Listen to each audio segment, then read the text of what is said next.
दुनिया भर में रैलियां निकाली जाएंगी। भारतीय हाई कमीशन लंदन के सामने जबरदस्त एहतजाजी मुजाहरा किया जाएगा। नाज़रीन, कश्मीरी आज योम स्याह मना रहे हैं। 27 अक्टूबर को योम स्याह के तौर पर मनाने का मुहर्रिकात क्या हैं, ये तफसीलात इस रिपोर्ट में देखिए।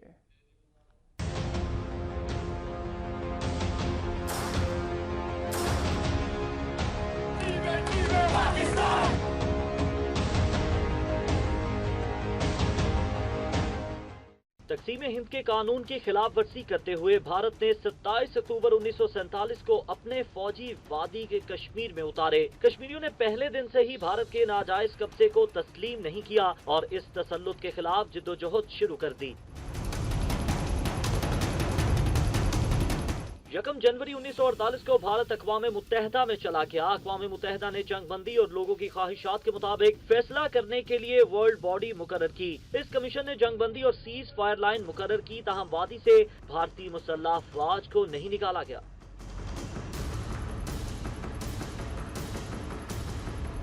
इस हदबंदी के मुताबिक 1,39,000 मुरब्बा किलोमीटर का इलाका भारत, जबकि 83,807 मुरब्बा किलोमीटर के इलाके पर रियासत आजाद जम्मू कश्मीर कायम हुई। 1957 तक भारतीय हुक्मरान यही कहते रहे कि वो कश्मीरियों का इनका हक खुद इरादियत देंगे, लेकिन उनका ये वादा आज तक वफा नहीं हो सका। तमाम पुरअमन तरीकों से अपना हक हासिल करने की कोशिशों के बाद कश्मीरियों ने 1989 में अवामी तहरीक शुरू कर दी। इस तहरीक ने 2004 में भारत को पाकिस्तान के साथ मुज़ाकरात पर मजबूर कर दिया। दोनों मुल्कों के दरमियान मुज़ाकरात का ये सिलसिला आज तक जारी है, जिसका अभी तक कोई नतीजा नहीं निकल सका। भारत ने हमेशा इन मुज़ाकरात से भागने की कोशिश की और उन्हें नतीजा खेज बनाने की राह में रुकावट बनता रहा। भारतीय जालिम अफवाज पिछले 27 साल में 94,548 कश्मीरियों को शहीद कर चुकी है। इस अरसे में 22,826 खवातीन से उनके सुहाग छीन लिए गए।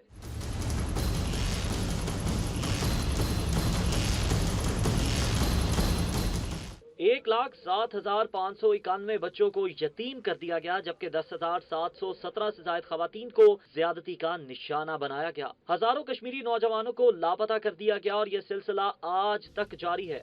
अक्टूबर वो पहला दिन था जिस दिन भारतीय फौज ने अपने नापाक कदम जन्नत नसीर वादी कश्मीर में रखे और इस दिन के बाद से आज तक कश्मीरियों ने सुख का सांस नहीं लिया। कश्मीरियों पर जुल्म के पहाड़ तोड़े गए, लेकिन उनके हौसले आज भी बुलंद हैं। भारतीय बर्बरियत के खिलाफ उनकी आवाज आज भी दबाई नहीं जा सकी, बल्कि ये आवाज हर गुजरते दिन के साथ पहले से ज्यादा बुलंद और तवाना होती जा रही है।